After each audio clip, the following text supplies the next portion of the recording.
Welcome back. Creating Dementia Solutions is our program. I'm Richard Pyatt. Thanks for being with us. We're here on Access Vision, and we're also a podcast. So however you're finding us, we appreciate you being with us. This is a Miles from Memories program, creating solutions for those impacted by dementia in Calhoun County through movement, programming, and research.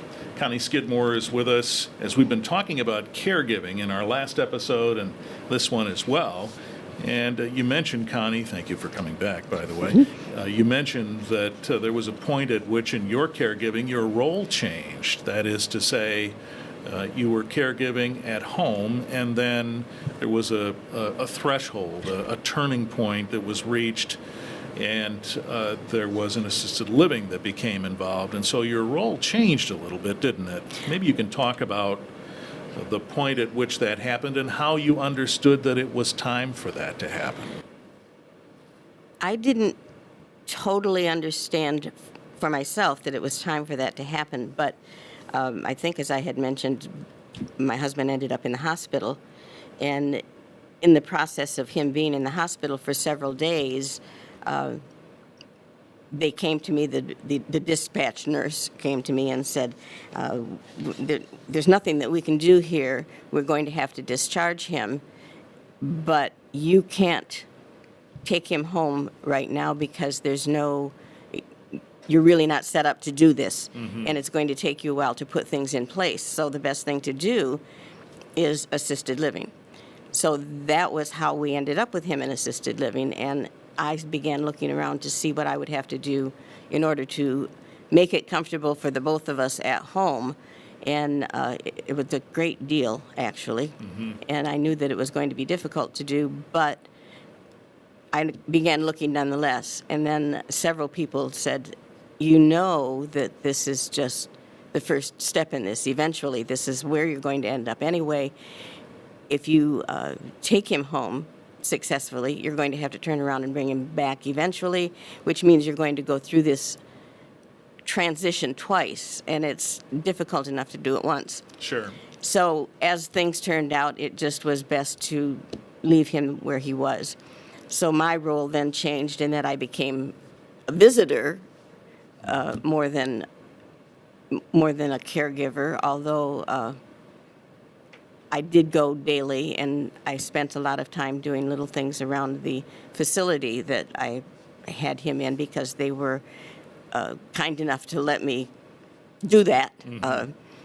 A lot of them probably don't care for that, but this was a smaller place, and I think that they welcomed the fact that I learned how to operate the coffee machine and that kind of thing. And I would bring him home on Sunday afternoons to have dinner with his sister who would come to visit and his son. But frequently he would not want to go back, and that just became a little more difficult. Absolutely. Each time, which made me realize that eventually this had to be the situation that we were going to be in, was that he would have to be at the facility, and I would be the caregiving visitor rather than the total caregiver. And maybe his other family members were going to visit him there too. Yes, Yeah. yes. We had a couple of good school chums who used to come every couple of weeks or so and visit with him, and his son is here in town, and he would go visit. So yes. Yeah. So this was a situational transition. That is to say, there was a hospitalization, and then I guess what you'd call an intervention, but intervention is good, yes. Yeah, where they've said to you now, this is really the best course of action. Okay. So how do you, in your mind, as the primary caregiver, then say, okay, I have to look at this clearly and perhaps without bias, try to, and say, is this the right thing? How did you arrive at that? That's a toughie. I think when you get a diagnosis in your life that this is what's happening. As I had mentioned earlier, my grandmother had dementia. I have known others who have had it in their family.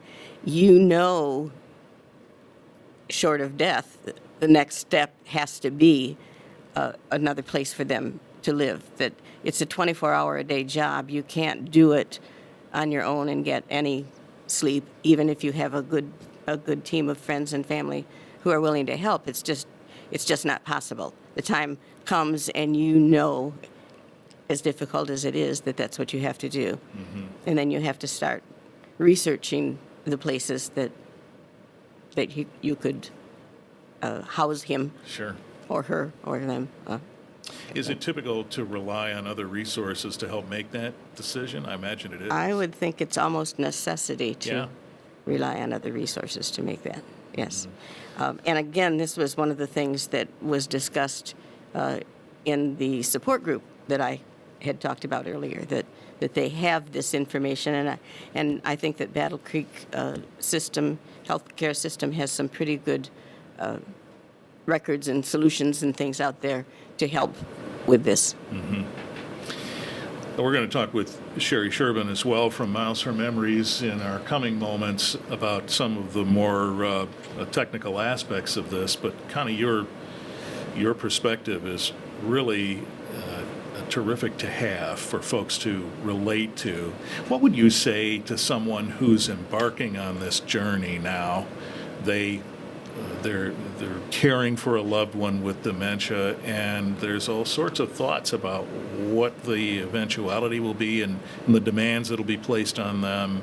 What do you say to folks who want to lean on you for a little advice? Well, I think the things that we talked about previously, that there's no right way to do this. There's no such thing as the perfect caregiver, so you're going to make mistakes, and just be prepared for it. Don't be afraid to ask for help, even if you have to force someone to offer it to you sometimes, and that's the case fairly often, I would guess. And it's just it's a one day at a time, and don't be too hard on yourself, and remember, they didn't choose this any more than you did. So. And the support group part that you mentioned in our previous episode. Sure. To me, that's one of the biggest things. Connie, thank you. We really appreciate your sharing your story with us. Oh, thank you. In a moment, we'll chat with Sherry Sherbin, who leads the volunteers at Miles for Memories, about exactly this, caregiving and a handoff of sorts that happens when the caregiver now turns over the primary caregiving to professionals. That's coming up. Creating Dementia Solutions is our program. I'm Richard Pyatt. Thanks for staying with us. Sherry Sherbin's with us now, leads the volunteers at Miles for Memories. You know, Connie was talking about the point at which you have to make a decision about where your loved one goes when caregiving is no longer going to take place in the home. Right. There's a lot to consider with that, isn't there? There is. You know, one of those big considerations, once you get past the point of some of those guilts that we go through, and I promised, and here I am taking a different route because I have to, right? Sometimes that different route is not necessarily because of where you're at completely for their health and safety, but you also have to consider where you're at as a caregiver. And some caregivers get so exhausted that their risk of complications from being a caregiver for that person living with dementia becomes even greater than the loved one that you're trying to care for. Yes, absolutely. That makes perfect sense. Yeah. So there's a lot of considerations to be made. Sure. Then there's the whole money part, Yes. right? Yeah. And as you start to look at it, you know, in Connie's situation, she did what she could to try to care for him at home for as long as she could. Mm-hmm. And she was in a position, I would almost say a lucky position, to be able to make that decision for transition. And while it may have been difficult in a variety of different ways, she had the support to make the decision, which I think is beneficial. But once you get there, then you go, oh my goodness, how am I going to pay for this? Right? Even if Connie had chosen to continue to care for Bill at home, she would have had to get to a point where she could not probably physically be the sole caregiver the entire time. Right. And you could get to a point where you're paying for in-home care 24 hours a day. Yeah. If you get to that point and you're paying upwards of $12,000 a month, it would actually, in some cases, be less costly to move them to a skilled nursing facility. And in some cases, that's not an issue for some family members, but in reality, I would dare say it's probably a big consideration in the lives of a lot of different people. Right. And the sooner you make that decision to move from home into providing care by others, the cost variances are different, right? So if we can make that move at the point at which somebody needs assisted living care with maybe some minor supports, maybe some queuing, those kinds of things, we could get that down to be anywhere around $4,000 a month at a lower end, but more realistically upwards about $7,000 a month. Again, if that's your disposable income, you're in a great place. But even at that point in time, the more individualized care that someone's going to need, the more 24-hour care as we start to transition in that direction, again, you're getting upwards of $11,000, $12,000 a month to provide the care that that individual needs. So if you got it in the bank, that's great. If your loved one has been a veteran, if they were a veteran, there is an aid and attendance benefit that you can take advantage of, providing you meet all the appropriate criteria. There is a Medicaid program where, again, meeting all the appropriate criteria, they will be able to support that program. And in some cases, they will utilize that skilled nursing facility eligible criteria and find other ways to support you in the home. So that is beneficial for individuals, again, who may fall into an age bracket as well as a need bracket, a financial or economic bracket, that they can take advantage of those services. But then we go to that next level. There are employers that do have it as a benefit in terms of helping with some of that long-term care. And there's also the individual who may have reached out and started a long-term care insurance policy. Again, there are criteria that you need to meet, and when that person who has that policy meets that criteria, they can utilize that long-term care insurance, and they will pay for whatever it is that they set up in that process, and they're no longer paying the monthly payment towards that long-term care policy. Other folks will be able to bring in a reverse mortgage is one that happens from time to time. There's a lot more stipulations on making that work than there used to be, so that it's safer in the long run for the individual who takes advantage of that program. And at some point in time, some folks can get really creative and cash in an IRA, cash in other investments. Maybe they are fortunate enough to have it in the bank. But it's an amount of money that requires a significant dollar. Here's what I'm not hearing. I'm not hearing you say insurance covers this. Right. So I heard you talk about Medicaid and some other options, and the rest of it has been all personally financed, right? And that is the way it goes. Yeah. True? It is, and unless you're in an economic bracket where the government will support you through Medicaid dollars specifically, so you'll be able to do that. But in order to do that, your personal resources need to be diminished to such a point that you are not economically able to contribute. The one benefit in that program is that if you have a married couple, you can separate assets in half, right? So the one married person can maintain an appropriate amount of resources up to half of a certain dollar amount, whereas the other person has to spend that money down. And they are only able to keep certain assets less than $2,000 in cash. They are allowed to have a vehicle and a home, but that, again, is being utilized by their other loved one at home. So there are ways to work through it, and I would always encourage someone in that situation to reach out to potentially Caregiver Services. You're going to want to potentially reach out to a PACE program. You're going to potentially want to reach out to the VA. In Calhoun, we have the Calhoun County Veterans Administration that will help you through that process.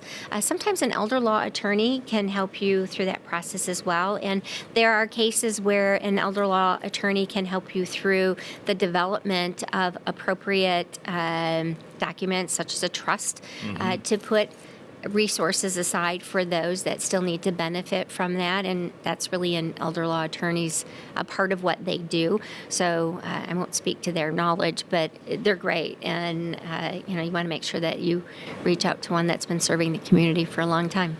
Well, as a caregiver, making a decision about taking this next step to a more, shall we say, professional care for your loved one, all of this comes into play, not to mention, right, the idea that you may have your own feelings about that turning point. Right. A person who feels as though they need to be the caregiver as long as possible, and now they're being told now's the time. You have all these other decisions to make, plus that feeling that maybe I shouldn't be letting go. This is all tied up in this. It is. One of the things that I would encourage people to resemble in terms of the way that Connie was able to do this is, reach out to the facility that your loved one is now living at. How can you be a part of that day no matter what? And, how can you get to a point where, you are the person who makes the coffee each and every day.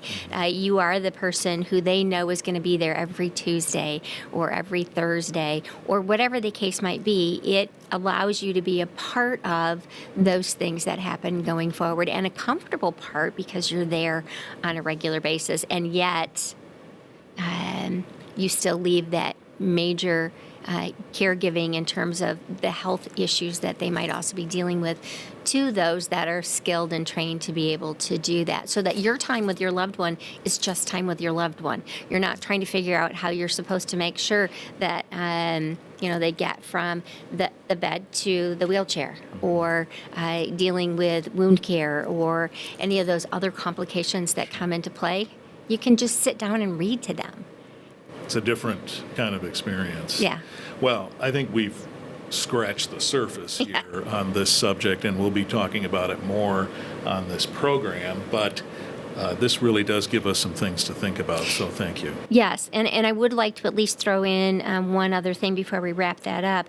There are programs through Miles for Memories, as an example, that are there and intended to help the at-home caregiver as well. So we're in the process of remodeling our respite program to give that caregiver just a bit of relief so that they can do those things that they need to do. It is set up currently as an emergency respite situation, but we, again, as I mentioned, we're in the position of reshaping that. One of the other is engaging in other things you can do at the home, such as utilizing music to provide a level of respite for the individual at home, because they're enjoying that, and it gives you a moment to do some of the other things that you do. So, there are programs that we are developing and enhancing intentionally for that at-home caregiver as well. Well, I'm quite sure we'll talk in depth about some of these things in our future episodes, and we look forward to that. Thank you, Sherry. Thank you. Sherry Shervin, Connie Skidmore, part of our Creating Dementia Solutions program, a program from Miles for Memories here on Access Vision, and a podcast too. Click the like on the Miles for Memories Facebook page so you're alerted when these episodes are made available. Thanks for joining us. I'm Richard Pyatt. We'll have more episodes coming soon.